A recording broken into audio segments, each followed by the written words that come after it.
চারিদিকে বাড়ি। ভাবুন এইসব বাড়িতে কত রকম স্ট্রাগল, কষ্ট, কত রকমের সংসারের জ্বালা যেখানে আছে। এটিও একটি বাড়ি, এখানেও একটি বাড়ি। এই বাড়িতে কিন্তু যেহেতু ভগবত চর্চা হয়, ঠাকুরের কথা হয়, মায়ের কথা হয়, ঈশ্বরীয় কথা, স্বামী বিবেকানন্দ পার্শ্বদের কথা হয়, ধ্যান হয়, ভজন হয়, এই বাড়িতে কিন্তু শান্তি। এগুলো সবই বাড়ি, এই একটা বাড়িতে শান্তি আছে সবসময়। ঠিক তেমনই এই আমাদের মাথার ভেতরে একটা বাড়ি আছে, সেই বাড়িতেও আমরা ভরে রাখতে পারি এমন এমন জিনিস যার জন্য সারাক্ষণ আমরা উদ্বিগ্ন হয়ে থাকতে পারি, অশান্ত হয়ে থাকতে পারি, কিংবা এমন একটা অ্যাটমসফিয়ার সৃষ্টি করতে পারি আমরা ভেতরে যাতে এইরকম শান্তি চিরকাল আমাদের মধ্যে একটা atmosphere, we can create that kind of an atmosphere. একটা খুব সুন্দর কথা আমি শুনেছিলাম, হিমালয়তে একটি সাধু বলছেন হিন্দিতে, কিন্তু কথাটা আমি বলে আমি বাংলাতে করে দিচ্ছি। বলছেন যে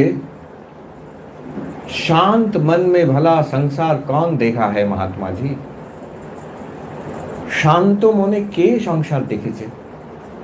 আমরা ভাবি, দেখুন কথাটা কেমন, যেটাকে বলে কাউন্টার ইনটুইটিভ। আমরা সাধারণত এইভাবে ভাবি না। আমরা ভাবি সংসারের জ্বালায় আমার মন অশান্ত হচ্ছে, লোকেদের ব্যবহার, বাইরে হয়তো অনেক রকম ঝামেলা, টাকা পয়সার সমস্যা আছে, শরীর, এই কোভিড, তারপরে সংসারের যে মানুষদের, বাচ্চাদের, বড়দের, বুড়োদের অনেক রকম সমস্যা, এইসব জ্বালাতে আমার মন অশান্ত। কেন অশান্ত? সংসারের জন্য আমার মন অশান্ত। উনি বলছেন না, তোমার বোঝাতে ভুল হচ্ছে, তোমার মন অশান্ত বলে সংসার এত কষ্টকর মনে হচ্ছে। তাই কি? এটা আমাদের ঠিক মনে হচ্ছে না। কথাটা বেশ দারুণ বললো, একটা চমকপ্রদ কথা, কিন্তু সত্যি কি মনের জন্য সংসারকে এরকম খারাপ মনে হচ্ছে না? সংসারেই তো সমস্যা আছে। এর ছোট্ট জিনিস ভাবলে বোঝা যায় যে একই সমস্যা, একই রকম প্রবলেম, দুজন লোকের রিয়াকশন কিন্তু দুরকম। এক জায়গায় হয়তো বাড়িতে অশান্তি, ঝগড়া হচ্ছে, একজন শান্ত মনে থাকতে পারে, আর আরেকজন উদ্বিগ্ন হয়ে রেগে যাচ্ছে, বিরক্ত হচ্ছে। তার মানে ওই একই সমস্যা যদি কেউ শান্তভাবে, তার রিয়াকশন বেশি হচ্ছে না, মাইন্ড ইজ কাম, আরেকজনকার রিয়াকশন বেশি হচ্ছে, তফাৎটা মনে। সমস্যাটা তো একই, মেনে নিলাম সংসারে অনেক সমস্যা আছে। ডাক্তাররা এটা খুব ভালো বোঝেন, সব ডাক্তার আমি দেখি সঙ্গে সঙ্গে বলে ঠিক বলেছেন। ওরা একই রকম অসুখে দুজন পেশেন্ট এবং দুজন পেশেন্ট পার্টি, রিয়াকশন দুরকম দেখে ওরা। একজন ধীর স্থিরভাবে হয়তো মেনে নিল, একটা হয়তো গুরুতর অসুখ, ধীর স্থিরভাবে মেনে নিল। আরেকজন সেই রেগে যাচ্ছে, চটে যাচ্ছে, ভেঙে পড়ছে, কান্নাকাটি করছে। একজন ডাক্তার আমেরিকাতে, ভারতীয় ডাক্তার, ওখানে হয়তো সবচেয়ে ভালো ভালো ডাক্তাররা হয়তো ভারতীয় বলতে পারবো, অনেক ভারতীয় ডাক্তার আছে।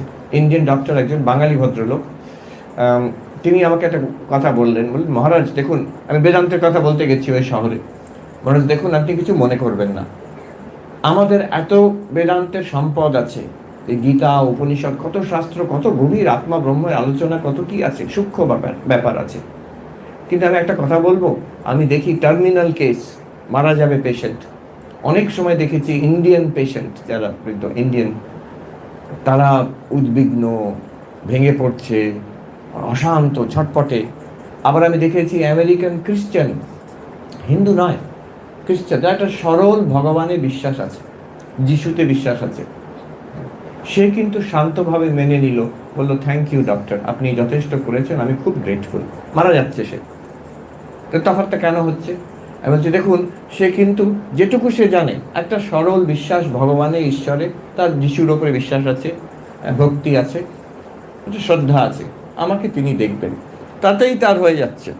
আর আমরা এত আত্মা, ব্রহ্ম, চৈতন্য, পঞ্চকোষ বিচার এসব করেও কিন্তু মুখে মুখে কথাটা যদি মুখে মুখে থেকে যায়, অন্তরে না ঢোকে, যখন ঠাকুর বলছেন যে বেড়াল যখন টিয়া পাখিকে ধরে, টিয়া পাখি যতই রাম রাম শেখাও, বেড়াল ধরলে সে ক্যাঁ করে উঠবে। বেড়াল মানে মৃত্যু, বেড়াল মানে যে রোগ, শোক, তাপ, তখন আমরা ক্যাঁ করে উঠি। যে যে তত্ত্বটিকে, যেটাকে আমি অন্তরে অন্তঃসাৎ করতে পারবো, অ্যাসিমিলেট করতে পারবো, সেটা আমার কাজ দেবে। যেটা শুধু বইয়ের কথা রয়ে গেল, সেটা কাজ দেবে না। এটা একটা কিন্তু বড় কথা, ভেবে রাখা দরকার। ওই সাধুর কথা আছে যে তাকে সে পড়েছে আমি ব্রহ্ম, আমি শরীর নই, মন নই। তার একটা ছোটোখাটো অপারেশন হবে হাতে। তো ডাক্তার বলেছে একটা অ্যানেস্থেশিয়া দিয়ে দিই, লোকাল অ্যানেস্থেশিয়া। সাধু বলছে कोई बात नहीं, मैं ब्रह्म हूँ, मैं शरीर नहीं हूँ, तुम काटो। তো বলছে আমি তো ব্রহ্ম, আমি তো শরীর নই, তুমি কাটো, কোনো অ্যানেস্থেশিয়া দরকার নেই। যে মহাত্মাজি আপনি ঠিক বলছেন তো, কারণ লাগবে, একটু ব্যথা হবে। আরে কাটো, আমি তো ব্রহ্ম হ্যাঁ, হাম দ্রষ্টা হ্যাঁ, লাগুক কি আছে, আমি তো দ্রষ্টা। যেই ছুরিটা লেগেছে চিৎকার করে আছে, এই রুকো রুকো রুকো। কি হলো? বলছে আপনি তো ব্রহ্ম, চিৎকার করছেন কেন? বলছেন ও সব কিতাব কা বাত সালা কিতাব মে রহ গয়া। বলছে ওই সব বইয়ের কথা শালা বইয়ের মধ্যেই রয়ে গেল, এখন কোনো কাজ দিল না, তুমি আমাকে অ্যানেস্থেশিয়া দাও। অথচ কি এটা সম্ভব? আমরা জানি এটা সম্ভব। তীব্র যে কষ্ট হরিমহারাজ নিজের জীবনে আছে। উনি ঠাকুরকে যে দেখেছিলেন, ঠাকুরের যে দৃষ্টান্তটা আছে, ওনার গলায় তখন ক্যান্সার, কষ্ট পাচ্ছেন হরিমহারাজ তখন, বয়স কম, হরিনাথ জিজ্ঞেস করছেন যে আপনি আজকে কেমন আছেন মশাই? ঠাকুর বলছেন কষ্ট, খেতে পারি না, এখানে ব্যথা। তারপরে হরিনাথ তখন বলছে আমি দেখছি আপনি মহা আনন্দে আছেন। ঠাকুর বিরক্ত না হয় বলছে ও শালা ধরে নিয়েছে। আচ্ছা, এই হরিনাথ পরবর্তীকালে তিনি যখন স্বামী তুরীয়ানন্দ অনেক বয়সে, তার দেখা যাচ্ছে ঠিক এইরকম কষ্টকর অপারেশন হচ্ছে একাধিকবার, এটা একবার নয় একাধিকবার হয়েছে। তিনি কিন্তু সেই কষ্টের ঊর্ধ্বে একদম শান্ত মনে অম্লান বদনে বসে আছেন। ওই ডাক্তারকে বলছেন তুমি কাটো, ওই ব্ল্যান্স করবে, বয়েল। বলছে খুব কষ্ট হবে কিন্তু মহারাজ, আমি অনেকটা গভীরে কাটবো, তুমি কাটো, আমি দেখি। কিন্তু তখন সেখানে কিন্তু তিনি বলছেন না কিতাব কে বাদ কিতাব মে রহ গয়া। এটা একাধিকবার হয়েছে, এর অনেক উইটনেস আছে যারা বলছেন যে হরি মহারাজ শান্তভাবে বসে আছেন আর ডাক্তার কেটে যাচ্ছে। উনি কিন্তু ধ্যানস্থ নন, যে ধ্যান হয়ে গেছে আর কোনো কোনো তার জ্ঞান নেই, বাইরের জ্ঞান নেই, শরীরের জ্ঞান নেই, সেটা আলাদা কথা, সমাধিস্থ হয়। কিন্তু সব কষ্ট অনুভব করছেন, অথচ অনুভব করছেন না। এটা কি ক্ষমতা? গীতাতে বলছেন শ্রীকৃষ্ণ একটা এমন জিনিস পাওয়া যায়, ইয়াসমিন স্থিত দুঃখে না গুরুণা আপি না বিচাল্যতে, যেখানে স্থিত হয়, ভেরি ইউ আর সেন্টার্ড, গুরুতর দুঃখ তোমাকে নড়াতে পারবে না। একটা এমন জিনিস পাওয়া যায়। আমরা দেখতাম যখন ব্রহ্মচারী মহারাজ তো ভালোভাবে জানেন, আমরা যখন ব্রহ্মচারী বেলুর মঠে, তখন সেই ভূতেশানজি মহারাজ প্রেসিডেন্ট, তা ওনার প্রণাম হতো সকালবেলা। আমরা ভক্তরাও সকালে হতো, কখনো বিকেলে হতো, ছুটে ছুটে যেতাম সেই মহারাজের কাছে, ওই 15-20 মিনিট কাটাবার জন্য। আর তখন আমার সত্যি মনে হতো যে আমরা এতজন যেতাম, আমরা ছুটে ছুটে। মহারাজ খুব হিউমারাস তো, আমার এখনো মনে আছে, উনি খুব আস্তে আস্তে বলতেন। উনি বলতেন এদের কি কেউ জোর করে পাঠায়? তো উনি বলছে না মহারাজ, এরা ভালোবাসে আপনাকে, তাই জন্য আসছে। বলছে হয়তো নিয়ম করা হয়েছে আমার কাছে এসে প্রণাম করতে হবে। তো আমরা দেখতাম কি কি আকর্ষণ, আকর্ষণ ওইটাই আমাদের সবাইকার, সাধু ব্রহ্মচারী ভক্ত সবাইকার মনে হতো যে এই মানুষটি কিছু একটা পেয়েছে, যার জন্য তার এত ধীর স্থির শান্ত এবং প্রেমিক এবং সহৃদয় ভাব, সারাক্ষণ একবারও কেউ উদ্বিগ্ন দেখেনি তাকে। কতবার কষ্ট, এতে অনেক ঘটনা আছে, তো অনেক বয়স, তো অনেক শরীরে কষ্ট ছিল। একবার আমাদের আচার্য মহারাজ, আমরা ব্রহ্মচারী মহারাজ প্রণাম করতে গেছি, শুনেছি মহারাজের 102 জ্বর। ভাবুন বয়স কত তখন, 95+। তো আমাদের আচার্য মহারাজ জিজ্ঞেস করছেন মহারাজ আমরা কি শরীরে কষ্ট হচ্ছে? উনি বলছেন তোমরা এত শরীর শরীর করো কেন, শরীর এত শরীরে মন কেন তোমাদের, উনি বলছেন। আবার কখনো হিউমারাসলি কাটিয়ে দিতেন কথাটা। একবার জিজ্ঞেস করা হয়েছে মহারাজ আপনার শরীরে কষ্ট হচ্ছে, তখন 96 এরকম আরো বয়স, আর শরীর বেশ খারাপ তখন। আপনার শরীরে কষ্ট হচ্ছে? তো তখন মহারাজ বলছেন হ্যাঁ আমার হাঁটুটা কনকন করছে, আমার এই চোখ দুটো কড়কড় করছে, কানটা ভোঁ ভোঁ করছে। প্রত্যেকটা ভাষার চয়েস আমি অত বলতে পারবো না, প্রত্যেকটা অঙ্গতে কি হচ্ছে ঠিক ঠিক যে বাংলা ভাষায় যেগুলো আছে। হ্যাঁ, এই কপালটা ডিপ ডিপ করছে, এই করে সবটা ডেসক্রিপশন দিয়ে বললেন, তবে আমি কমপ্লেন করছি না, আমি এসব নিয়ে ভালোই আছি। মহাপুরুষ মহারাজে দেখা গেছে, আমরা এদের দেখে ভূতের সঞ্জীব মহারাজকে দেখে আমার মনে হয়েছিল এক রকমের, এটাকে বলে হোলি এনভি, একটা আধ্যাত্মিক ঈর্ষা, যে আপনার কাছে কি আছে সেটা আমার চাই, কি এমন আছে মানুষটার কাছে। আমরা ওই জন্য সবাই ছুটে যেতাম, জেনে জানতে অজান্তে। মহাপুরুষ মহারাজের এরকম একাধিক ঘটনা আছে। ওনার একবার কাশিতে খুব শরীর খারাপ, তখন সকালবেলা সাধুরা গিয়ে প্রণাম করতে গেছেন, স্বামী শিবানন্দজি মহাপুরুষ মহারাজ।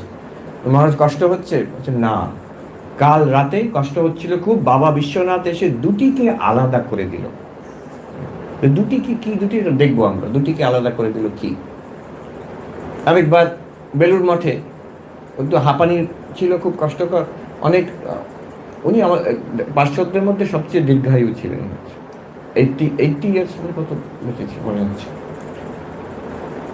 তো সারা রাত ঘুমোতে পারেননি, সাধুরা খবর পেয়েছে। তো তারপরের দিন সকালে সবাই প্রণাম করতে গিয়ে বলছে, মহারাজ আপনার কষ্ট হয়েছে, সারা রাত ঘুমোতে পারেননি, আপনার তো কষ্ট হচ্ছে খুব। বলছে না না, আমি তো ভালো আছি। কিন্তু এই যে আমরা শুনলাম যে আপনি সারা রাত ঘুমোতে পারেননি, এরকম হাঁপানি, তখন উনি যেন অবাক হয়ে বলছে, ও তোমরা শরীরের কথা বলছো, ও একেবারেই ভালো নয়, মোটেই ভালো নয় শরীরটা। বলছে আমি ভালো আছি, শরীরটা মোটেই ভালো নয়। কি পেয়েছেন তারা, এই দুটিকে আলাদা করা কি?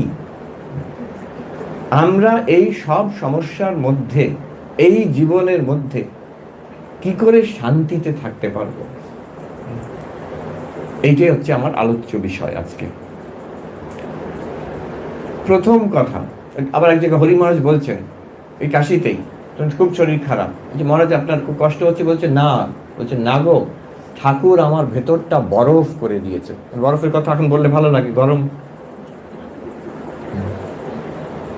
আমি যেখান থেকে এসেছি ওখানে কিন্তু ঠান্ডা, আমি যখন, এখন আস্তে আস্তে গরম হচ্ছে, আমি যখন এসেছিলাম এবার তখন ছিল -6 না 7 ছিল, তাও কিছু না। সে তার আগে জানুয়ারিতে হয়ে গেছিল, ফেব্রুয়ারিতে -19 একবার হয়ে গেছিল। তো বরফ, ভেতরটা বরফ করে দিয়েছেন। এই ভেতরটাকে আমরা কি করে বরফ করতে পারি এই সংসারের তাপের মধ্যে, এটাই হচ্ছে আজকে আলোচ্য বিষয়। ফার্স্ট, প্রাথমিক কিন্তু ফাউন্ডেশনাল, এথিক্যাল লাইফ। আমি যতক্ষণ আমি নিজের স্ট্যান্ডার্ড, মরাল স্ট্যান্ডার্ড, আমার এই স্ট্যান্ডার্ড, আমার সত্য কথা বলা, অন্যদের সঙ্গে ব্যবহার, নিজের পার্সোনাল ডিসিপ্লিন, এই ব্যাপারে আমার কিছু নিজের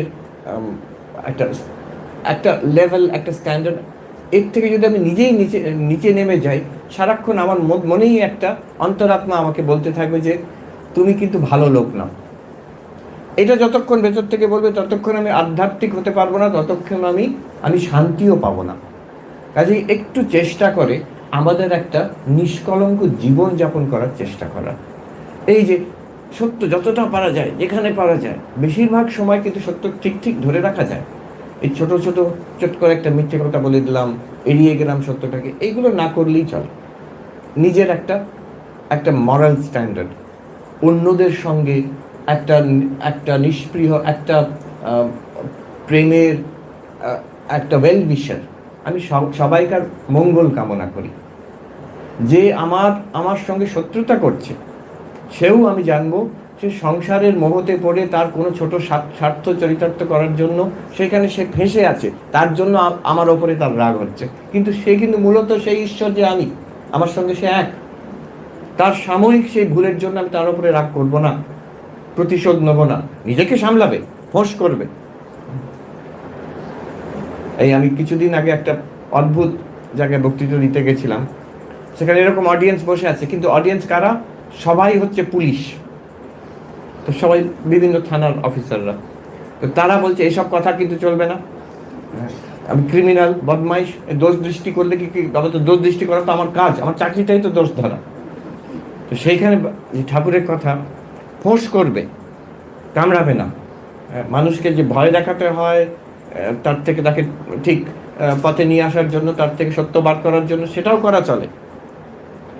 তো কিন্তু do not deviate from the path of ধর্ম। ধর্ম থেকে অধর্মে নেমে গেলে সেখান থেকে কিন্তু আধ্যাত্মিক জীবনযাপন হয় না। সেখানে ভক্তিও কাজ দেবে না, যোগও কাজ দেবে না, বেদান্ত তো দূরের কথা, জ্ঞানও কাজ দেবে না। আমি চেষ্টা করব যতটা সম্ভব, স্লিপ হতে পারে, ভুল হতে পারে, কিন্তু তার জন্য আমি মেনে নেবো না যে আমি খারাপ মানুষ বলে। আমি খারাপ মানুষ নই। দেখুন, দুর্যোধন আর অর্জুনের মধ্যে এইটুকু পার্থক্য, ওইটুকু পার্থক্য। যখন শ্রীকৃষ্ণ দুর্যোধনকে বোঝাতে গেছেন, বাবা এটা করো না, তুমি অধর্ম করছো, দুর্যোধন প্রত্যেক একদম স্ট্রেট আওয়ে বললেন যে ধর্ম অধর্ম আমাকে শিখিও না। আমি জানি যেটা আমি করছি এটা ভালো করছি না, আমি জানি যেটা ভালো সেটা আমি করছি না, সেটাও বুঝতে পারি, কিন্তু সেটা আমার সমস্যা নয়। ভালো মন্দের তফাৎ আমি খুব বুঝি, কিন্তু তফাৎটা কি? আমার মন্দটা যেটা খারাপ করছি সেটা আমি নিজেকে আটকাতে পারি না, আর ভালো যেটা ঠিক করা উচিত ইচ্ছে হয় না। সরাসরি বলে দিলেন শ্রীকৃষ্ণকে, কিন্তু এটা সত্য কথা একটা, যেটা ভালোটা আমার করতে ইচ্ছে হচ্ছে না, আর খারাপ কিন্তু আমার করতে খুব ইচ্ছে হয়, আমি নিজেকে আটকাতে পারি না। জানামি ধর্মম নচমে প্রবৃত্তি, জানামি অধর্মম নচমে নিবৃত্তি। ধর্ম করতে ইচ্ছে করে না, অধর্ম থেকে আমি আটকাতে পারি না। আমার যখন লোভ হয়, প্রলোভন হয়, ক্রোধ হয়, রেগে যাচ্ছি যখন, তখন আমি নিজেকে আটকাতে পারি না, আমি খারাপ কাজ করে ফেলি। কেন করি? বলছি কেনাপি দেবেন হৃদয় স্থিতেন যথা নিয়োজিত অস্মি তথা করোমি। এই আমার মনের মধ্যে একটা ফোর্স আছে, একটা পাওয়ার আছে আমার সাবকনশিয়াস মাইন্ডে, সেটা সেই কোনো এক দেবতা, একটা শক্তি আমাকে যেদিকে ঠেলে দিচ্ছে আমি ওই দিকে চলছি। তুমি ওই ভালো ভালো কথা জ্ঞান দিয়ে কোনো লাভ নেই, তাই তো শুনবো না। অর্জুন একই কথা বলছেন, অর্থাৎ কেন প্রয়োক্তয়ম পাপম চরতি পুরুষ অনিচ্ছন্নপি বাসনেয় বলাদিব নিয়োজিত। অর্জুন জিজ্ঞেস করছেন একই কথা যেটা দুর্যোধন বলছেন। অর্জুন বলছেন কিসের দ্বারা, কোন পাওয়ারের দ্বারা, সে impelled by what power does a person commit sin unwillingly. সে চায় না খারাপ করতে, কিন্তু খারাপ করে ফেলছে। সে চায় না রাগ করতে, কিন্তু রাগ করে ফেলছে। সে চায় না মিথ্যা কথা বলতে, মিথ্যা কথা বলে ফেললো। ডায়াবেটিস হয়েছে, সে চায় না দুটো রসগোল্লা খেতে, কিন্তু খেয়ে ফেললো। তো কি পাওয়ার ভেতরে? তারপরে শ্রীকৃষ্ণ তো বোঝালেন, বেদান্তের কথা বোঝাচ্ছেন, মনের সাইকোলজি বোঝাচ্ছেন। কিন্তু আমার পয়েন্টটা এখানে দেখুন, অর্জুন আর দুর্যোধনের মধ্যে একটা তফাৎ। অর্জুন প্রশ্ন করছেন যে কি জন্য এটা হচ্ছে, আমি কি করতে পারি। দুর্যোধন কিন্তু প্রশ্ন করছেন না। দুর্যোধনের কোনো ইচ্ছে নেই আর কিছু চেঞ্জ করার জন্য, এইভাবেই চলবে। ওভাবে চললে কোনোদিন আধ্যাত্মিক কেউ হতে পারবে না। আমি আধ্যাত্মিক হতে পারি, আপনি হতে পারেন, সবাই হতে পারেন, if we are willing to change. একটু চেষ্টা যদি করি আমরা নৈতিক জীবন ধরে রাখার জন্য। ঠাকুর খুব জোর দিতেন বিশেষ করে সত্যের ওপরে, সত্য কলির তপস্যা বলে। আমার মনে আছে এক জায়গায় আমি দিল্লিতে দেখলাম একজন বৃদ্ধা ভদ্রমহিলা, তিনি একটা প্রজেক্টের জন্য অনেক টাকা দিয়েছেন। এসে তখন পূজনীয় স্বামী গৌতমানন্দজি মহারাজ, ভাইস প্রেসিডেন্ট, তখন গেছিলেন। আমি সবে দিল্লিতে পৌঁছেছি এবার আমেরিকার থেকে। মহারাজ, আমি পাশে দাঁড়িয়েছিলাম বলে মহারাজ একটা কথা বললেন, তাকে ডেকে নিয়ে। তিনি প্রণাম করে চলে গেছিলেন, মহারাজ আবার ডেকে আনলেন, একটা কথা বললেন, কেউ শুনতে পায়নি, আমি শুনেছি আর উনি শুনেছেন। মহারাজ কথা যেমন বললেন এত হৃদয়স্পর্শী। উনি বললেন যে দেখো, ঠাকুর সবাইকার টাকা গ্রহণ করেন না, তোমারটা গ্রহণ করেছেন তিনি, তুমি ধন্য, you are blessed. Sri Ramakrishna does not accept টাকা, সেবা, এমনকি ডাক। এই যে আমরা এসেছি এখানে, আজকে সকালে কুটি বাড়িতে গেছিলাম দক্ষিণেশ্বর, যার উপর থেকে ঠাকুর কে কোথায় আছিস, তো সেই ডাকের জন্য আমরা কিন্তু সবাই এসেছি। একটা টান একটা পেয়েছি আমরা, কিন্তু সবাই পায় না। ইউ আর ব্লেসেড, যে যেখানে আছে। আমরা যদি ঠাকুরকে ভালো লেগেছে একবার, তাহলে আমরা এখানকার লোক, কিছু সেবা করছি, ঠাকুর অ্যাকসেপ্ট করছেন। তো এটা একটা মরাল স্ট্যান্ডার্ড দরকার, এটা রক্ষা করতে হয়, ইটস ভেরি ভ্যালুয়েবল। আচ্ছা, এটা মরাল। আমি অনৈতিক কাজ করব না, আমি সত্য কথা বলবো, নিজের জীবনে একটা ডিসিপ্লিন রাখবো, মানুষের আমি I will be a well wisher to people. আমি কাউকে এক্সপ্লয়েট করবো না, যতটা পারবো ভালো করব, না পারলে তাদের মঙ্গল কামনা করবো অন্তত। এবার আরেকটু এগিয়ে গিয়ে নিষ্কাম কর্ম, নিষ্কাম কর্মতে শান্তি হয়। এই যে ধার্মিক জীবনযাপনে শান্তি হয়, মরাল লাইফ, যে মরাল লাইফ, এথিক্যাল লাইফ যদি আমরা যাপন করি, তাহলে রাত্রির অন্তত শান্তিতে শুতে পারবো। আমার বিবেকের দংশন থাকবে না যে তুমি লোকটা খারাপ, তুই লোকটা ভালো না হয়ে, এটা আমার অন্তরাত্মা বলবে না, আমার শান্তি হয় তাতে। আরেকটু গভীরে গেলে দেখি, আচ্ছা যে কাজগুলো আমরা করছি নৈতিক, কিন্তু নিজের জন্য করছি, আমি আমার টাকা পয়সা হবে, আমার সংসার ভালোভাবে চলবে, আমার স্বামী স্ত্রী পুত্র বাবা মা সুখে স্বচ্ছন্দে থাকবে, আমি খুব ভালো থাকবো, কোনোটাই খারাপ নয়। আর সবটাই তো মহারাজ আমি তো কিন্তু অনৈতিকভাবে করছি না, যতটা উইদিন দ্য লিমিটস, লক্ষণ রেখার মধ্যে থেকে আমি করছি, সেখানেও যদি আরেকটু আমরা এগিয়ে গিয়ে নিঃস্বার্থভাবে করতে পারি, আমি আমারটা বাদ দিয়ে যেটা ঠিক করা উচিত, অন্যদের মঙ্গল আমি করে যাব, আমার চাই না কিছু, এই ভাবটা যদি নিয়ে আসি, ইটস নট ডিফিকাল্ট। বিশেষ করে জীবনে একটু ম্যাচিওরিটি এলে, আমি নতুন ইয়াং স্টুডেন্টদের বলি না, যাদের আধ্যাত্মিক ভাব এসেছে একটু, তাদের আমি বলি যে যখন ভেবে দেখো সত্যি কি কিছু বাইরে চাওয়ার আছে? কিচ্ছু চাওয়ার নেই। যা চাইবে, আমরা মনে করি আমি যদি সুখ সমৃদ্ধি সব ভোগের জিনিস আমার নিজের জন্য নিয়ে আসি, তাহলে আমি খুব খুশি থাকবো। হয় না।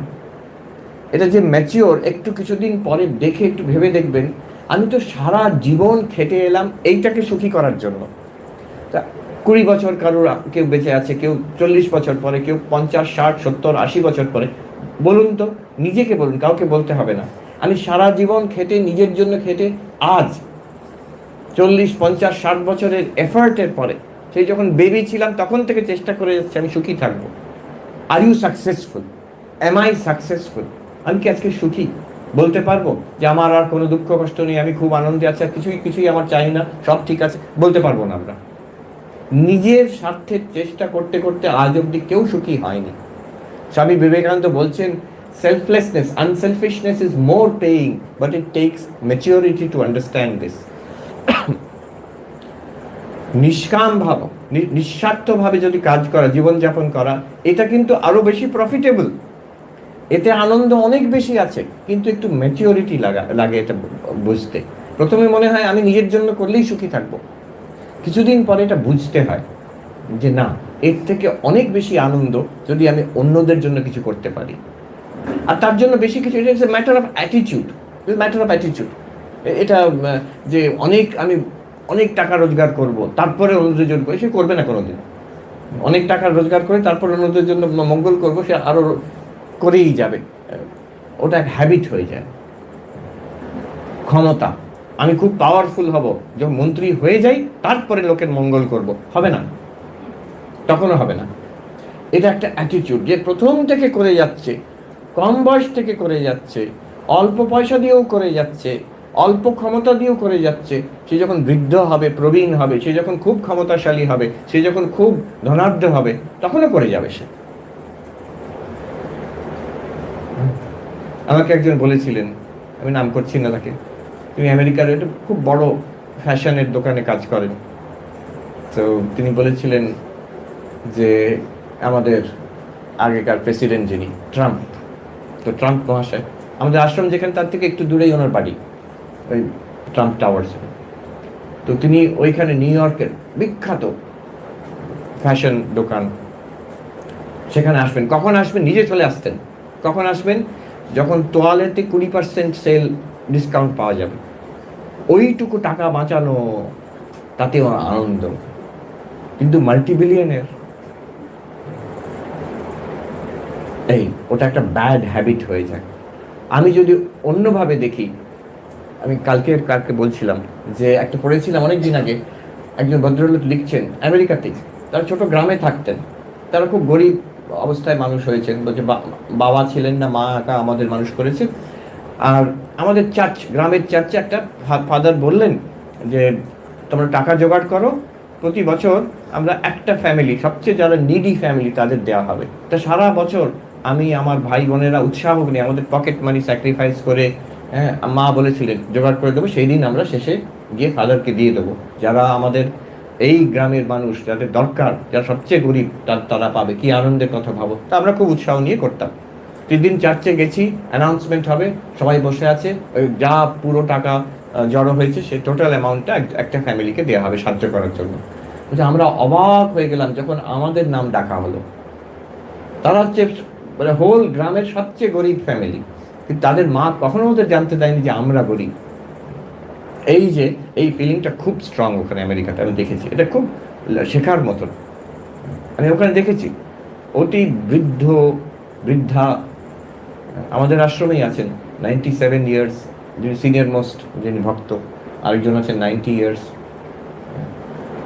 কারুর কখনো ওই সাহায্য নেবার না, আমি দেবো অন্যদের, আমি ঠিক আছে, কিছু দরকার নেই, একটা হাতটা ধরি, বলছি ডোন্ট টাচ, আমি ঠিক আছে, আই উইল ট্রাই। অতি কষ্টে হাঁটছেন হয়তো। এই যে অন্যদের দেওয়া, তাতে কিন্তু তারা আনন্দ পাচ্ছে, তাতে আনন্দ পাচ্ছে। নিষ্কাম সেবাতে আনন্দ। তার জন্য সাধু সন্ন্যাসী হয়, স্কুল কলেজ হাসপাতাল ইউনিভার্সিটি খুলতে হবে তা নয়, কিন্তু যে যেখানে আছে সেটা দিয়ে সে আনন্দ পাবে, শান্তি, আরো গভীর শান্তি, নৈতিক জীবনযাপন, শান্ত মন, নিষ্কাম জীবনযাপন। আমি চাই না অন্যদের জন্য যতটা হোক, মনে মনে একটা চেঞ্জ দি অ্যাটিটিউড একটু হলেও যদি করতে পারি, তাতে আরো শান্তিটা আরো গভীর হয়। আমাদের একজন সন্ন্যাসী আমি শুনেছিলাম, তাকে আমি দেখিনি, তিনি আমাদের ইয়াং সন্ন্যাসীদের বলতেন, বেনারস সেবাশ্রম হাসপাতালে বলতেন যে বাপু তোমরা কি বলো যে সন্ন্যাস জীবনে তোমাদের স্ট্রাগল, কাম ক্রোধ লোভ মোহ, এই নিয়ে তোমাদের মন খারাপ হচ্ছে, স্ট্রাগল করতে হচ্ছে, যা হয় প্রথম দিকে ব্রহ্মচারী মরতে আমাদের প্রথম জীবনে। আমার তো কোনোদিন ওইসব বাপু মনে হয়নি। কেন? আমি যখন এখানে আসি যোগদান দিই রামকৃষ্ণ সঙ্গে অনেক বছর আগে, সে ইন্ডিপেন্ডেন্সের আগে, স্বাধীনতার আগে, হাসপাতালে এত লোকের অভাব, এত পেশেন্ট, আমরা সকাল থেকে চলে যেতাম, মানুষগুলো কষ্ট পাচ্ছে, আমি একটু সাহায্য করতে পারি, সকাল থেকে লেগে আছি এই পেশেন্ট থেকে সেই পেশেন্ট, কারোর ওষুধ দেওয়া, কারোর ডাক্তার কি নার্স ডেকে দেওয়া, কারোর সেই বেড প্যান পরিষ্কার করা, এই সারাক্ষণ ছুটছি আমরা। কোনো রকমে দুপুরবেলা ছুটে গেলাম আশ্রমে খেতে, অন্য সাধুরা খেয়ে চলে গেছে, আমি গিয়ে হয়তো থালা খাওয়া ঠান্ডা পড়ে আছে সেটা খেয়ে আবার ছুটে ফিরে এলাম হাসপাতালে। আমি কি করে রেস্ট করবো? আমি জানি ওই পেশেন্ট কষ্টতে আছে, তাকে আমি একটু অন্তত সাহায্য করতে পারি। করতে করতে সন্ধ্যা আরতি মিস হয়ে গেল, সন্ধ্যাবেলা আমার জবদান হলো না, আমি রাত্রিরে ফিরে গেলাম, খাবার রাখা থাকতো, খেয়ে এত ক্লান্ত কোনো রকমে জবদান করে শুয়ে পড়তাম, তারপরে আবার চলতো। এইভাবে 40টি বছর কেটে গেল। আমার তো কোনোদিন মনে হয়নি আমার কোনো কষ্ট হচ্ছে বলে, আমাকে আমার মনে রাগ হচ্ছে, কাম ক্রোধ লোভ এসব হচ্ছে। এই দেখুন, নিষ্কামভাবে, অবশ্য তার স্ট্যান্ডার্ডও মানতে হবে, তার যে কোনোদিন তিনি কমপ্লেন করেননি, তার মনে হয়নি যে আমার এত কষ্ট, আমার এত চাপ।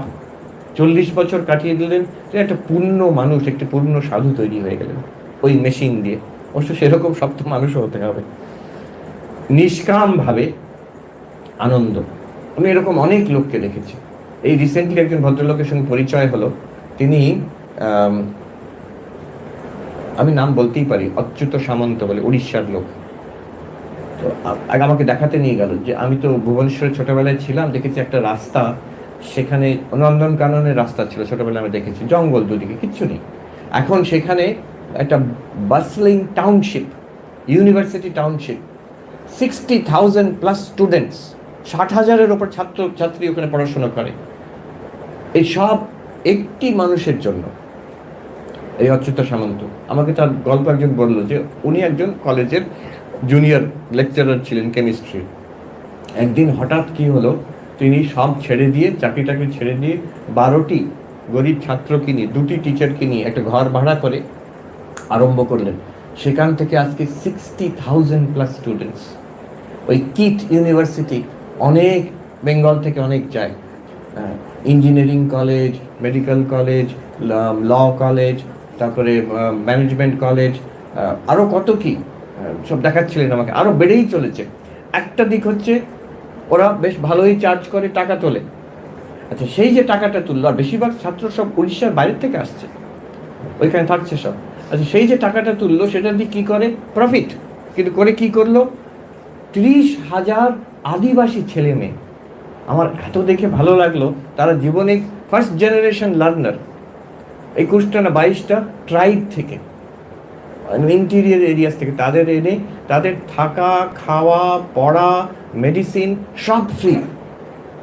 ক্লাস 1 থেকে 12 অবধি।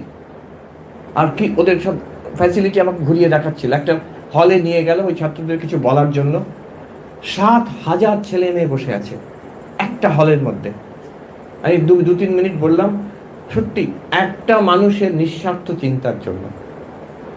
আমি সেই ভদ্রলোককে দেখা করতে এসেছিলেন মঠে, আমি ভদ্রলোককে জিজ্ঞেস করলাম, সবাই বলে আপনি এত ত্যাগ করেছেন সারাদিন, এখনো কিন্তু উনি কোনোটার উপরে কন্ট্রোল রাখেনি, কোনো টাকা নিজের নেন না, আর নিজের ফ্যামিলি মেম্বারকে কিচ্ছু দেননি, সব অন্য বাইরের লোকে যে বসানো আছে।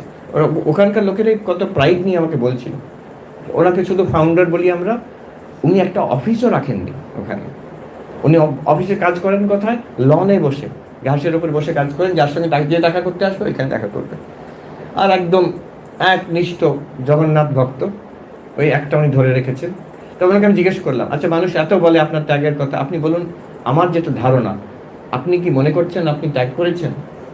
উনি বলছেন একেবারেই নয় মহারাজ, আমি তো খুব আনন্দে আছি, আমি এত পেয়েছি, এত আনন্দ, এত তৃপ্তি, এত স্যাটিসফ্যাকশন আমার বিন্দু মাত্র কোনো ত্যাগ বলে মনে হয় না, কিছুই ত্যাগ করিনি আমি। দেখুন এই নিঃস্বার্থভাবে করলে মানুষের কত তৃপ্তি। আমরা সবাইকার আমাদের অনুভব যে নিজের জন্য যা করেছি অনেক সময় আমাদের গ্লানি হয়, ভুলেও গেছি, লাভও হয়নি কিছু, কিন্তু অন্যের জন্য যদি এতটুকু করে থাকি, কাউকে যদি কিছু দিয়ে থাকি, এতটুকু দিয়ে থাকি, আর ভালো প্রতিষ্ঠান এরকম কিছু দিয়ে থাকি, কিছু সাহায্য করে থাকি, এটা কিন্তু সারা জীবনের শান্তির খোরাক দেবে আমাকে। আমি যদি ফিরে তাকাই আমি জীবনে কি কি করেছি, তার মধ্যে এটা থাকবে কিন্তু, যেটা আমাকে এখন অব্দি শান্তি, কোনোদিন সেটা গ্লানি হবে না, কোনোদিন সেটা দুঃখ হবে না। You will never regret something done for others. অদ্ভুত, আমরা ভাবি নিজের জন্য করলে আমি তৃপ্তি পাবো, হয় না, অন্যর জন্য করলে অটোমেটিক তৃপ্তি, আর সেই তৃপ্তি থেকে যাবে শেষ পর্যন্ত। আমার শেষ অবস্থায় যদি ভেবে দেখি ওই মানুষটিকে সাহায্য করেছিলাম, ওই প্রতিষ্ঠানটাকে আমি কিছু দিয়েছিলাম, সেটা আমার শান্তির কারণ। তো শান্তি আসে নিষ্কাম জীবন যাপন থেকে, সেবার ভাব থেকে। আমি ভোগ করব এটাকে না করে অন্যরা করুক, অন্যদের তাতে আমার কিন্তু বিন্দুমাত্র কম পড়বে না, আমার বিন্দুমাত্র কম হবে না। তখন আমাকে ছুটতে হবে না ওই 20% তোয়ালেতে কোথায় কম পাওয়া যাচ্ছে, না, সেই টাকাটা করতেন বলরামবাবু, করতেন টাকা বাঁচিয়ে বাঁচিয়ে বাঁচিয়ে করতে, বাবা কি কিনতে মানুষ, কিন্তু সবটা উনি ব্যয় করতেন ঠাকুরের জন্য, সাধু সন্ন্যাসীদের জন্য। তাই জন্য পুণ্যাত্মা, তিনি পুণ্যাত্মা। আচ্ছা, আরো গভীরে প্রবেশ করি, এ তো মানে এহবাজ্য বাইরের জিনিস, চৈতন্য মহাপ্রভুর ভাষায় আরো গভীরে ঢুকি। এ তো কাজের লেভেলে, মনের লেভেলে আমরা আসি এবার। মনের লেভেলে সংসারের চিন্তা না করে ঈশ্বরের চিন্তা করতে হয়। নারদীয় ভক্তি সূত্রে আছে, সর্বদা সর্বভাবেন ভগবান এব ভজনীব। বলছেন সর্বদা সর্বভাবেন নিশ্চিন্তিতেই ভগবান এব ভজনীয়। ভগবানই একমাত্র ভজনীয়, ভগবানকেই ভক্তি করা ভালোবাসার পাত্র একমাত্র ভগবান। মায়ের কথা আছে না যে ভগবানকে ভালোবেসো মা, মানুষকে ভালোবাসলেই কষ্ট পাবে। তার মানে কি মানুষকে ভালোবাসবো না? না না, মানুষকে ভগবান দেখছি, ঈশ্বর তাদের হৃদয়তে আছেন, ওইভাবে ভালোবাসছি। সবাই আমার গোপাল, সবাই আমার গোপাল, সবাই আমার ঠাকুর, এইভাবে ভালোবাসতে হয় মানুষকে। বলতে নেই, তারা ভাববে পাগল, মনে মনে ওই ভাবটা রাখতে হয়। যে আমরা দেখি, আমি জয়েনিং তার আগের থেকেও দেখছি যে মহারাজরা এত বড় বড় কাজ করেন, অথচ এত শান্ত, এত আনঅ্যাটাচড, নিষ্প্রিয় কি করে থাকতে পারেন? এই দুটো কারণের জন্য। একদিকে হচ্ছে যে নিজের স্বার্থ নেই, তাই জন্য কোনো টেনশন নেই, বড় বড় কাজে কোনো টেনশন নেই। আবার আরেক দিকে হচ্ছে ঈশ্বরের প্রেম আছে, তো সবাইকার মধ্যে যাদের দেখছেন তাদের মধ্যে প্রেম, তাদের মধ্যে উনি ঈশ্বর দেখে তাকে ভালোবাসছেন। অনেকে ভাবে মহারাজ আমাকে কি ভালোবাসেন, ভুল ভাবছেন। মহারাজ আপনার মধ্যে ভগবান আছেন, ভগবানকে ভালোবাসেন, আপনাকেই ভালোবাসেন। আসলে মহারাজ আমাদের ভালোবাসেন, আমরা নিজের বিষয়ে ঠিক ধারণা করতে পারিনি আমরা। মহারাজ আমাদের বিষয়ে ঠিক ধারণা করতে পেরেছেন। মহারাজ জানেন যে আমাদের অন্তর্নিহিত, এটা আমার ডিপেস্ট লেভেল, ঈশ্বর বই কিছু নেই, আমরা বুঝতে পারি না, তিনি বুঝতে পারেন। তিনি সেই সেই সেই স্তরে আমাদের ভালোবাসেন। তার জন্য আমাদের কিন্তু আরও হৃদয়স্পর্শী হয়। এই ভালোবাসাটা একটা অদ্ভুত ভালোবাসা, যেটা কোনো সংসারের ভালোবাসার মধ্যে পড়ে না, আরও গভীর। তিনি ঠিক দেখছেন। সিনিয়র সাধুরা যারা অধ্যাত্ম জীবনে অনেক এগিয়ে গেছেন, তারা আমাদের মধ্যে ঈশ্বর দেখেন, তাই জন্য সবাইকে ভালোবাসেন। আমার মনে আছে তারা কিন্তু নির্বিশেষে, ভালো মন্দ নির্বিশেষে ভালোবাসেন। আমার এখনো মনে আছে, আমি যে আশ্রমে আমি জয়েন করেছিলাম, যোগদান করেছিলাম, একজন ব্রহ্মচারী মহারাজ খুব উৎপেতে, আমরা সবাই তার বিরুদ্ধে হয়ে গেছে, মানে অনেক ঝামেলা করতো। একমাত্র আমাদের বিরক্তি লাগতো যিনি বড় মহারাজ, তিনি তাকে ভালোবাসেন, সবসময় তার দিকটা নিতেন। অথচ সে ছেলেরা দুষ্টু ছিল, কিন্তু সবসময় তার দিকটা নিতেন। একদিন আমরা জিজ্ঞেস করলাম, মহারাজ এটা কি ঠিক হচ্ছে? ও এত রকম একটা উৎপাত করছে আর আপনি সবসময় ওকে প্রশ্রয় দিয়ে যাচ্ছেন। উনি বললেন, উনি সব জানেন। উনি বলছেন যে তোরা তো সব ওর ওর বিরুদ্ধে, আমিও যদি ওর বিরুদ্ধে হয়ে যাই, ওর কে থাকবে? ওর পক্ষে কে থাকবে? Who will be on his side? একবার এরকম একজন সাধু কিছু গোলমাল করেছেন, আমাদের কর্তৃপক্ষ বেলুড় মঠে ঠিক করেছে ওকে তাড়িয়ে দেওয়া হবে। এটা আমি ঠিক জানি না শঙ্করানন্দ মহারাজের ঘটনা না রাজা মহারাজের ঘটনা, কেউ বলতে পারবেন, হয় শঙ্করানন্দজি না রাজা মহারাজের। তো শঙ্করানন্দজি মহারাজকে বলা হলো যে, কিংবা রাজা মহারাজকে বলা হলো মহারাজ কালকে ওই সাধুটি চলে যাবে। তো রাজা মহারাজ বলছেন, তোমরা একটা কাজ করো, তোমরা ওই গঙ্গার ওপারে, মঠ দিকে গঙ্গার এপারে একটা ছোট কুটিয়া করে দাও। কি কেন কেন মহারাজ, কি হবে? তাতে ও থাকবে আর আমি থাকবো। আপনি থাকবেন? বলছে হ্যাঁ, তোমাদের তো এই বড় মঠ আছে, মঠ বাড়ি আছে, সব তোমার সঙ্গে থাকো, ওর তো কেউ নেই, আমি ওর সঙ্গে থাকবো। তো তখন সবাই চমকে গেল, না না না ঠিক আছে, ও থাকুক। এই যে ঈশ্বর দেখছেন, তিনি কিন্তু ভালো মন্দ দেখছেন না, তিনি দেখছেন আমার প্রভু, আমার প্রিয়, আমার ঠাকুর ওর মধ্যে আছে, এইভাবে। তারপরে তাকে যেমনভাবে শিক্ষা দেওয়া, যেখানে বকতে হবে ভালোবাসা করে। স্বামীজি বলছেন যে এক জায়গায় একটি মঠে কাজ করতো ছেলে, তার বিষয়ে বলছেন যে I can give up my life if necessary for him, and if it necessary for his good, I can hang him from that tree. তার ভালোর জন্য আমি জীবন পার করতে পারি, আর তার যদি মঙ্গল হয় মনে করে, তা ওকে ওই গাছ থেকে ফাঁসি দিয়ে দিতে রাজি আছেন। তার যদি কঠোর হতে পারেন না তা না, খুব কঠোর হতে পারতেন, কিন্তু সবসময় মঙ্গল কামনা। তার ভেতরে অন্তর্নিহিত দেবত্ব দেখছেন, সেই দেবত্ব জাগিয়ে ওঠা উদ্দেশ্য, শুধু সেন্টিমেন্টাল ভালোবাসা উদ্দেশ্য না। তো ঈশ্বরকে ভালোবাসা সবাইকার মধ্যে, নিশ্চিন্তিতে বলছেন, চিন্তা ছেড়ে দিয়ে, সব রকম চিন্তা ছেড়ে দিয়ে ভগবানকে ধরে রাখো। আমি ঈশ্বরকে ভালোবাসতে পারছি না, এইটাই আমার চিন্তা। আমি ঈশ্বরকে ডাকতে পারছি না, এটাই আমার চিন্তা। টাকা পয়সা চিন্তা নেই, বাড়ি ঘরের চিন্তা নেই, মানুষ কিভাবে আসতে যাচ্ছে, ও সব হয়ে যাবে কম বেশি। ওগুলোকে ধরলে সংসার ধরা হলো, ঈশ্বরকে ধরলে সংসার থেকে মুক্তি হয়ে যাবে। নিশ্চিন্তিতেই, কোনো চিন্তা ছাড়া। এই ঘটনা আমি বলেছিলাম আগেও, আমাদের মুমুক্ষানজির মাঝে ঘটনা। আমাকে আমাদের সিনিয়র একজন মহারাজ আমাকে বলেছিলেন যে, আমি আবার বলছি, হয়তো অনেকেই শুনেছেন, আমার এত ভালো লাগলো কথাটা, যে মহারাজ মুমুক্ষানজি মহারাজ তখন খুব শরীর খারাপ, ওনাকে হুইল চেয়ার করে মঠে নিয়ে যাওয়া হচ্ছে। এই মহারাজ আমার বন্ধুস্থানীয়, তিনি গিয়ে জিজ্ঞেস করলেন, মহারাজ আমি শুনেছি আপনার খুব কষ্ট হচ্ছে। তো মহারাজ বলছেন, কে বলেছে তুই আমার কষ্ট হচ্ছে? ভগবান ভক্তকে কখনো কষ্ট দেন না। যে ভাবে যে ভগবান আমাকে কষ্ট দিচ্ছে, সে ভগবত প্রেমী নয়, ভগবত দ্বেষী।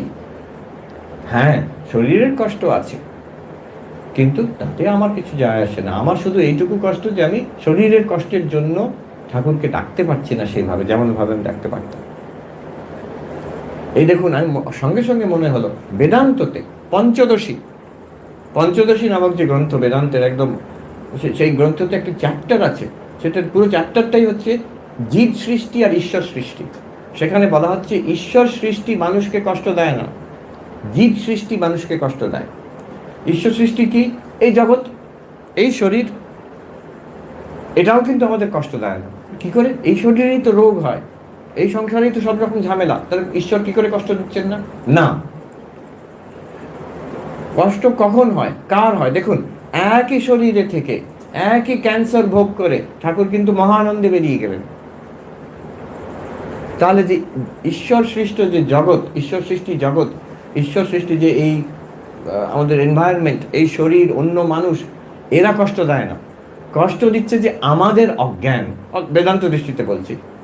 আমরা ভাবছি আমি শরীর, আমি এই শরীরে বেঁচে থাকবো, হ্যাঁ, আমি সুস্থ থাকলে আমি ভালো, শরীর অসুস্থ হয়ে গেলে আমি অসুস্থ হয়ে গেছি। এটা কিন্তু আমাদের অজ্ঞান।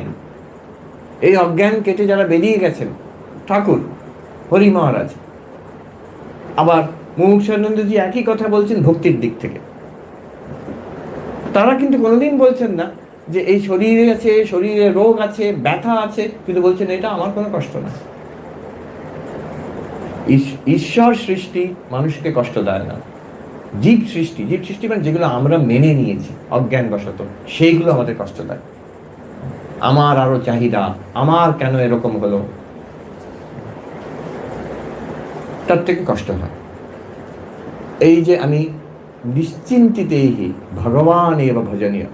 কে ভজনীয়? হচ্ছে ভগবান প্লাস টাকা প্লাস আমার নাম যশ প্লাস আমার ফেসবুক, এগুলো হচ্ছে ভজনীয় না। ভগবান এব, একমাত্র ভগবানই ভজনীয়। ভগবানকেই ভক্তি করা উচিত, ভক্তি করার যোগ্য। সর্বদা সর্বভাবে না, সবসময়, শুধু জপ ধ্যান করার সময় নয়, শুধু পুজো করার সময় নয়, সবসময় জীবনটা এইভাবেই কাটবে। আর সর্বভাবে না, বিভিন্ন ভাবে হতে পারে। কেউ কৃষ্ণ রূপে, কেউ রাম রূপে, কেউ আল্লাহ রূপে হতে পারে। আবার কেউ ধ্যান করে, কেউ স্তব পাঠ করে, কেউ পূজা করে, কেউ সদ্গ্রন্থ পাঠ করে, কেউ প্রার্থনা করে, কেউ জপ ধ্যান করে। সর্বভাবে না ভগবান এব ভজনীয়। তাতে কি হবে? শান্তি হবে, আরো গভীর শান্তি হবে। আচ্ছা, আরো গভীরে যাই, এর থেকেও গভীর শান্তি, ভালো চিন্তা, ঈশ্বরীয় চিন্তা, সেটা কেউ ছেড়ে দিতে হবে। দিনে অন্তত দুবার মনকে শান্ত করা, জপ ধ্যান করে করে, সেটা যে ব্ল্যাঙ্ক করে দেওয়া না, ব্ল্যাঙ্ক করে দিলে আবার সংসারের চিন্তা ঢুকবে সেখানে। ঈশ্বরের চিন্তাতে এই মনকে স্থির করা, যে সবসময় ঈশ্বরের চিন্তা করতে পারছি না, ঠিক আছে, এই সময়টা করব, এই আধ ঘন্টা, এখান থেকে নিয়ে আধ ঘন্টা অবধি আর অন্য কোনো চিন্তা আমার মনের মধ্যে, হৃদয়ের মধ্যে ঢুকবে না। এটা হচ্ছে সময়ের মধ্যে তাকে বেঁধে দিলাম। কাকে বেঁধে দিলাম? মনকে। আচ্ছা, দেশের মধ্যে যে এই জায়গায় আমার মনটা থাকবে, এইখানে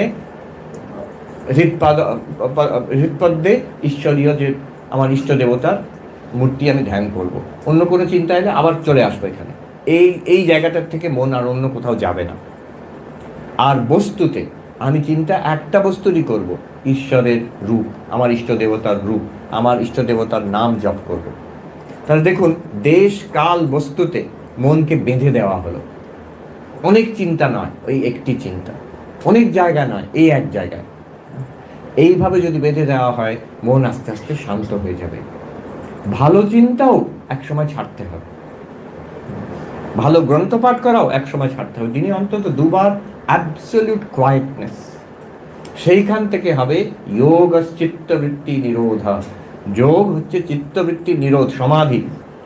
ভালো ভালো বৃত্তিরও নিরোধ, স্থির হয়ে যাবে, শান্ত হয়ে যাবে। তাতে কি হবে? তদা দ্রষ্টু স্বরূপে অবস্থান। বলছেন যে চিত্তবৃত্তি নিরোধ হলে আমি আত্মা, চৈতন্য, শান্তির স্বরূপ, এটা প্রকাশিত হবে, মনের থেকে আলাদা আমি।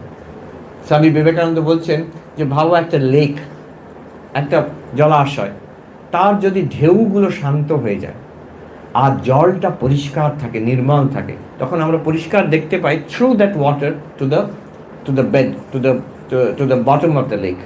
পরিষ্কার আমরা দেখতে পাই। মনকে ওইভাবে ভাবো।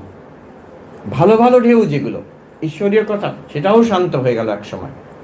মন পরিষ্কার, কোনো কামনা বাসনা নেই, জেগে আছে, ঘুমিয়ে পড়িনি। হ্যাঁ, তখন একটা অদ্ভুত অনুভূতি হয় যে আমি এই মনের দ্রষ্টা। আমি কিন্তু মনও নয়, শরীর তো নই, মনও নয়, আমি চেতন, চৈতন্য, এই মনের দ্রষ্টা। তদা দ্রষ্টু স্বরূপে অবস্থান। নিজের আসল রূপে দ্রষ্টা, সাক্ষী, আত্মা, যেটা পতঞ্জল যোগের পুরুষা, আমি নিজেকে বুঝতে পারবো, তখন সেই গভীর শান্তি তার কোনো তুলনা হয় না। সবচেয়ে গভীর শান্তি, গভীর এবং গম্ভীর শান্তি সেটা।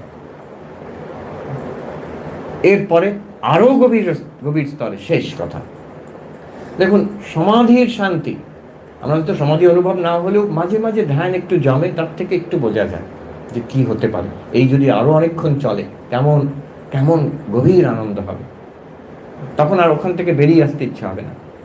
তারও অনেক পরে হচ্ছে নির্বিকল্প সমাধি। তো যেমন স্বামী বিবেকানন্দ, নরেন্দ্রনাথ নির্বিকল্প সমাধি হওয়ার পর ঠাকুর বলছেন, এবার তুই কি চাস? আমি এইভাবে থাকবো, মাঝে মাঝে একটু নেমে আসবে, টিফিন টিফিন করে নেবো, তারপরে আবার ওখানে গিয়ে থাকবো। ঠাকুর কোন ধমক দিয়েছিলেন, তুই এত স্বার্থপর, আমি ভেবেছিলাম তুই একটা বিশাল বট গাছের মতন হবি, সেই সারা বিশ্বের মানুষ তোর তোর ছায়ার তলে আশ্রয় পাবে, হ্যাঁ, তার সংসারে তপ্ত মানুষ এসে আশ্রয় পাবে। তার থেকেই ওর সেই নরেন্দ্রনাথ বিবেকানন্দ হলেন, যার জন্য আজকে বলছে যে নিউ ইয়র্ক বেদান্ত সোসাইটির থেকে আমি এসেছি। কেন হলো নিউ ইয়র্ক বেদান্ত সোসাইটি? কেন হলো শিকাগো ধর্মসভায় বক্তৃতা? কেন হলো রামকৃষ্ণ মঠ মিশন? কেন আমরা এই সুযোগগুলো পাচ্ছি? আপনারা পাচ্ছেন, আমরা পাচ্ছি। ওই এক যে তুই বিশাল বটবৃক্ষ হবি, যার তলায় আশ্রয় পাবে যুগ যুগ ধরে মানুষ, ঠাকুরের ওই যে পুষটা দিলেন। কিন্তু এবার নরেন্দ্রনাথের কথা ভাবুন, উনি কেন চাইছিলেন এভাবে থাকতে? ওটা এমন একটি আনন্দ, এমন একটি শান্তি ওর সঙ্গে। তো সেই শান্তি, কিন্তু একটা সমস্যা আছে। একজন উত্তরাখণ্ডের সাধু বলেছিল, আচ্ছা সমাধির শান্তি যদি চাও, হিন্দিতে, লো আপনি প্যারে কো সমাধি কে জেলখানে মে বন্ধ কর দিয়া। সমাধির একটা যেন জেল, তার মধ্যেই আমার প্রভু আছেন, সেইখানে গেলে তাকে পাওয়া যায়, বেরিয়ে এলে আর পাওয়া যাবে না। তাই না? সবসময় সেখানে থাকতে চাইছে, জগৎকে বাদ দিয়ে সেখানে থাকতে চাইছে। ঠাকুর সেখানে বলছেন, এ কেমন ভগবান, চোখ বন্ধ করলে তিনি আছেন, চোখ খুললে তিনি নেই। ভেতরের থেকে সেই শান্তি পাচ্ছি আমি, বাইরে এলে অনেক সমস্যা, কি কি ঝামেলা বাবারে। এই কেমন ভগবান? এই সব কিছুর মধ্যে থেকে কি করে আনন্দে থাকা যায়, সেই গভীর ডিপেস্ট পিস কি করে পাওয়া যায়। যোগ বাশিষ্ঠের গল্প আছে রাজা আর রানীর কথা। তো রানী ছিলেন ব্রহ্মজ্ঞানী। তো রাজা একদিন বললেন রানীকে যে, আচ্ছা তুমি তো এই সব কিছুর মধ্যে বেশ শান্ত ধীর স্থির হয়ে থাকো, তোমার সিক্রেট কি? এত কাজ, ফার্স্ট লেডি বলে না, ফার্স্ট লেডি, তার মধ্যে তুমি এত এত কী করে তুমি এত শান্ত থাকো? তো তখন রানী রাজাকে বোঝালেন যে তুমি শরীর নও, মন নও, তুমি দ্রষ্টা, তুমি আত্মা, এইভাবে ধ্যান করো, এইভাবে বিচার করো, সাধনা করলে তুমি টের পাবে, তখন এই শান্তি পাবে। তখন রাজা বললেন, এটা খুব ভালো কথা, তাহলে একটা কাজ করি, তুমি রাজ্যটা কিছুদিন চালিয়ে দাও, আমি একটু সাধনা করে এটাকে আবিষ্কার করি। তো উনি চলে গেলেন স্টাডি লিভ, অন্য একটা জঙ্গলের মধ্যে, যখন সেখানেও প্রাসাদ আছে ওনার, প্রাসাদের মধ্যে উনি সাধনা করতে আরম্ভ করলেন। রানী এবার রাজ্য চালাচ্ছেন। তো রাজা কিছুদিন পরে অনুভূতি হলো তিনি গভীর সমাধিতে লীন হয়ে থাকতেন, খুব আনন্দতে। কিছুদিন পরে ওনার মনে হলো, একটা প্রশ্ন জাগলো, আচ্ছা আবার ফিরে এলেন ক্যাপিটাল। এসে রানীকে বললেন, আচ্ছা তুমি যা বলেছিলে ঠিক কথা, আমার খুব আনন্দ হচ্ছে, আমি খুব ভালো আছি, কিন্তু একটা প্রশ্ন আমাকে এখন আমার সন্দেহ আসে। কি বলো? আচ্ছা তুমি তো এগুলো সব পেয়ে গেছো, অনেক আগে পেয়ে গেছো, তুমি কিন্তু ওই সমাধিতে বসে থাকো না তো, তুমি তো সবাইকার মতন কাজ করে যাচ্ছ সকাল থেকে রাত অবধি, এটা কি করে সম্ভব? তুমি আমার তো ইচ্ছা হয় সবসময় এইভাবে থাকবো, আর এইসব ভালো লাগে না আমার। তখন রানী বললেন যে, আমি অপেক্ষা করছিলাম আপনি কখন এই প্রশ্নটা করবেন। এবার দেখুন আরো গভীর সত্য কি, যে বস্তুটিকে আপনি হৃদয়ের মধ্যে পেয়ে আনন্দে শান্তিতে বসে আছেন, সেই বস্তুটিই কিন্তু এই সব কিছু, সেই এই সব রূপে দেখা দিচ্ছে। ঠাকুর বলছেন, নেতি নেতি করে আমি ছেড়ে ছেড়ে গেলাম, একতলা দোতলা গিয়ে ছাদে উঠলাম। এবার দেখলাম ছাদটা যে বস্তু, যে চুন কাঠ সুরকি সিমেন্ট এসব দিয়ে তৈরি, সেই একতলা সিঁড়ি, এই দোতলা একতলা গ্রাউন্ড ফ্লোর, সব কিছু সেই একই বস্তু দিয়ে তৈরি। নেতি নেতি করে আমি পেয়ে গেলাম, শরীর নয়, মন নয়, মনোবুদ্ধি অহংকার চিত্তানি নাহম। তাহলে কি? চিদানন্দ রূপঃ শিবোহম শিবোহম। খুব ভালো। এবার ওইগুলো কি হবে? মন, বুদ্ধি, চিত্ত, অহংকার, শরীর, অন্যরা সবাই, বিশ্ব ব্রহ্মাণ্ড, এগুলো কি? এটাও কিন্তু সেই চিদানন্দ রূপ শিবোহম। এখানে জ্ঞান থেকে বিজ্ঞানের লেভেলে আমরা পৌঁছে যাচ্ছি। চোখ বন্ধ করে শান্তি, চোখ খুলেও শান্তি। রঙ্গনাথনজির কথা, when I close my eyes I get peace within, when I open my eyes my attitude is what can I do for you. This is spirituality. কেন close my eyes open my eyes, একই তত্ত্ব উনি ভেতরে অনুভব করছেন, বাইরেও অনুভব করছেন। এই অদ্বৈত তত্ত্ব যদি ধ্যানস্থ হয়, ডুবে থাকতে চাও শান্তিতে, খুব ভালো। চোখ খুলে সেই প্রভুকে তুমি যদি সর্বভূতে দেখো আর সেবা করো, তোমার শিবজ্ঞানের জীব সেবা একই। এটা কিন্তু আরো আনন্দের ব্যাপার নয়? স্বামী বিবেকানন্দ বলছেন, একটা কথা বলছেন, আমার খুব ভালো লেগেছে। উনি বলছেন, একটা যোগী যখন একটা মানুষের মুখ দেখে তার হৃদয় আনন্দে ভরে যায়। নিষ্পাপ মনে সবকিছুই আনন্দ দেবে। যে তোমার দুঃখ হচ্ছে, এটা কিন্তু জেনে রেখো, স্বামীজি বলছেন, এ পাপের ফল। এর মানে নয় যে আমার শরীর খারাপ হয়েছে, লোকে দুর্ব্যবহার করছে, আমার ক্যান্সার হয়েছে, এগুলো আমার তাহলে আমার পাপের না, তার জন্য যে আমার দুঃখ হচ্ছে এইটা পাপ থেকে। যে পূর্ণ আত্মা, তার সেই সব রোগ শোক হয়েও তার দুঃখ হবে না, তার মন আনন্দে ভরে থাকবে। এই যে হৃদয়ে, আমাদের সন্ন্যাসী মহারাজ এখানে তিনি খুব সুন্দর কথা বললেন। তিনি বললেন যে এই যে মা বলছেন, দুঃখ কি জানি নে বাপু, তিনি মানে ঠাকুর হৃদয়ে আনন্দের ঘট বসিয়ে দিয়ে গেছে। এই হৃদয়ে আনন্দের ঘট বসানোর সাধনা আমাদের করতে হবে, আমরা করছি। কি করে হবে সেই সাধুটি বললেন যে চোখ বন্ধ করে আমরা ভেতরে অমৃত পান করব। এবার চোখ খুলে এই সংসার থেকে যে বিষ আসছে সেটাও আমাদের গিলে নিতে হবে। তাহলেই আমরা শিব, নীলকণ্ঠ শিব বিষ গিলে নিয়েছিলেন, তাহলে আমরা শিব হতে পারবো। অমৃত পান ভেতরে না করলে, আনন্দের ঘট ভেতরে না থাকলে বাইরের সঙ্গে কিন্তু আপনি শান্তি পাবেন না। কেউ যদি বলে ও সবটাই ঈশ্বর, তাহলে আর ধ্যান করার কি দরকার, তাহলে আর এই বেদান্ত করার কি দরকার, এই তো ঠিক আছে, এই নিয়েই থাকবো আমি, তাহলে কিন্তু সংসারই থাকলো। আগে ওই ছাদে উঠতে হবে, তারপরে ওটাকে দেখে তখন চিনবে এই সব ঈশ্বর। ছাদে না ওঠা অবধি তখন তো মানুষ, তখন তো টেবিল চেয়ার। এই যে বিজ্ঞানের অবস্থা, সর্বভূতে ঈশ্বর দর্শন, সব কিছুতে ঈশ্বর, যে জিনিসটা আমি ভেতরে পেয়েছি সেটাও বাইরে আছে। মানুষের মুখ দেখলেই আনন্দ হবে। যে ঠাকুর বলছেন ঝাড় প্রদীপের মতন দেখলাম, ঝাড় প্রদীপ স্যান্ডেলিয়ার বলে না, যে অনেকগুলো ছোট ছোট আলো ঝলমল করছে। ভাবুন চৈতন্য, এক চৈতন্য এতগুলো মুখের মধ্যে দিয়ে আসছে, ঝলমল করছে। তখন মানুষের সঙ্গে when you deal with people it will not be exhausting, যে ক্লান্ত হয়ে গেলাম এতগুলো মানুষ, না, আরো আনন্দ পাচ্ছি। আমার প্রভু সেই সূর্যের মতন চৈতন্য চারিদিকে ঝলমল করছেন, এতগুলো চোখের মধ্যে, এতগুলো মুখের মধ্যে। কারুর মুখে আপনি দেখবেন শান্তি, তার মুখে কিন্তু সেই আনন্দটা আরো চট করে ধরতে পারবেন। কারুর মুখে দেখবেন কষ্ট, হতাশা কিংবা বিরক্তি, একটু চেষ্টা করলে তার পেছনে যে আনন্দটা আছে, যে চৈতন্য, সেটা বুঝতে পারবেন। এই আনন্দের সাধনা আমাদের পরম পূজনীয় প্রেসিডেন্ট মহারাজ, আমরা যখন ব্রহ্মচারী, আমাদের বলতেন the end is bliss, the means also must be blissful. আমরা চাইছি শেষ পর্যন্ত আনন্দ পাবো, কিন্তু যে পথ দিয়ে হাঁটছি, যে সাধনা করছি, সেটাও যাতে আনন্দময় হয়। প্রতিদিন আমাদের ধ্যানের থেকে, সেবার থেকে, শাস্ত্র অধ্যয়নের থেকে, ভক্তি পূজার থেকে যাতে আমরা আনন্দ পাই, নট মেকানিক্যাল, জোর করে করছি তা নয়। জপ ধ্যান করে যাও, কতদিন করব, তার মানে এটা যেন ওষুধ গেলার মতন,